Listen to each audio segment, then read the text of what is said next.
Welcome to our today's tutorial topic 42 tips on how to help someone who is grieving. For real validation of this topic, please focus only on the content. Kindly ignore my lacunas in pronunciation, tone, expressions, accent, grammar, my looks, and even this video's background.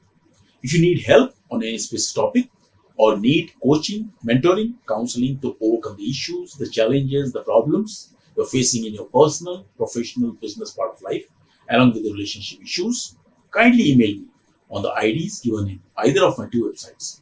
Please like the videos which adds value to you. Kindly subscribe and share this message about coaching session and the videos with the near and dear ones. Now, coming back to our topic. 42 tips on how to help someone who is grieving. First, talk about everyday thing. They may be wanting to have normal conversation, as most people who are grieving have too much of sympathy and false hope and insincere support. Help them take a break.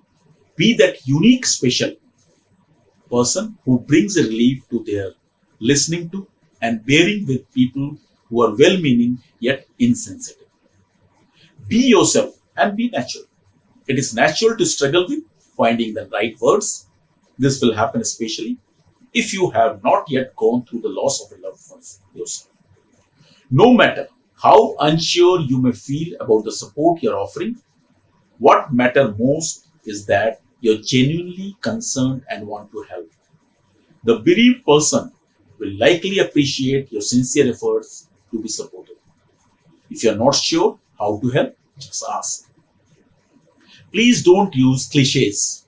This is so irritating. At least I feel it very irritating to hear people say, like, it is all God's will. Her time had come. Or this is as per the law of God's kingdom. Or even that she is free of all the pains. Or that she is in better place. Or that at least she no longer suffering. Look at what you have to be thankful for. Avoid these. Be a good listener. Just listen. Yes, if you know, you can ask questions which would make that person think and respond. Let them talk about their feelings. Please understand that no one can remove the pain of their loss, but you can provide a great deal of comfort just by being around to listen.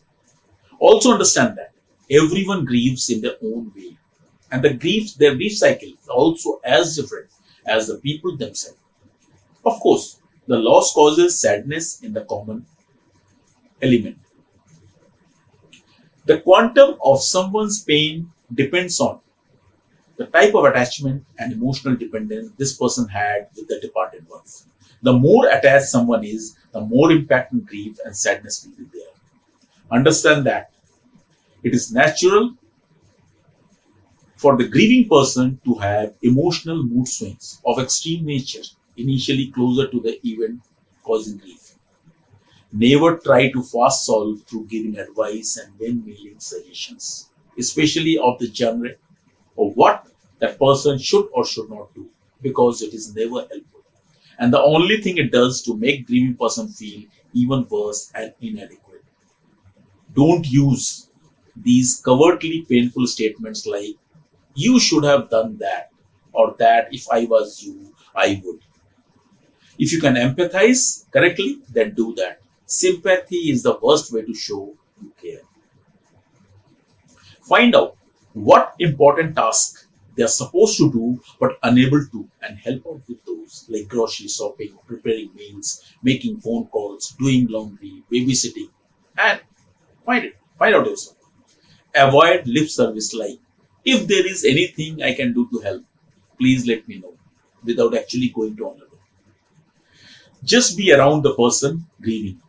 It is perfectly alright if he or she is not ready to talk with you. They need time to heal. So be patient by letting them know you're there for them and being there actually. Don't talk too much. Remember, you're talking most of the time may push that person further into a cocoon. The goal is to make that person open up and share and vent whatever they're going through. If there are gaps during conversations, never jump to fill the gap with mindless chatter. It does not distract On the contrary, it may be more torturous for the grieving person. Tell them what all you can do and what you are unable to. Straightforward. They would appreciate this candor of yours. Never try to make the grieving person go for religious or cult rituals or program. That is the worst solution, as none of the cult has any solutions except exploiting the already suffering ones. Never try to show that you suffered a bigger loss or grief than theirs. It is so insensitive.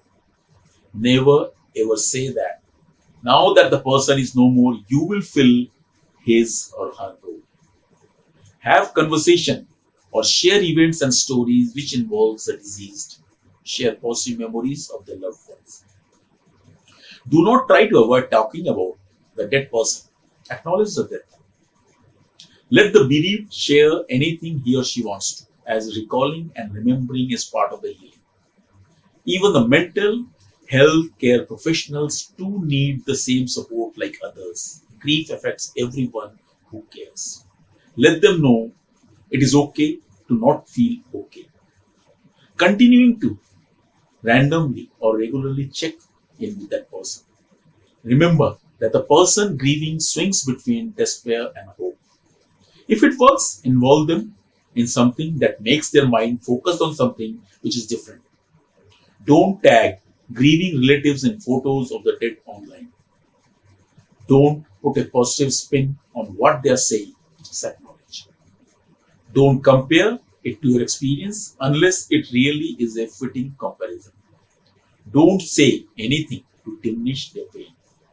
Don't cross the street to avoid talking to them. They will notice it and it will pain them more, especially you feel it difficult to talk with them for your personal reasons. Don't wait for them to ask you. Just reach out. Find your own ways to express your love and care. Be sensitive linguistically. Choose the words carefully. Let the bereaved talk about how their loved one died. Ask how their loved ones feels. Continue your support over long haul. Offer extra support on special days like any anniversaries where they are likely to have more disturbing emotions.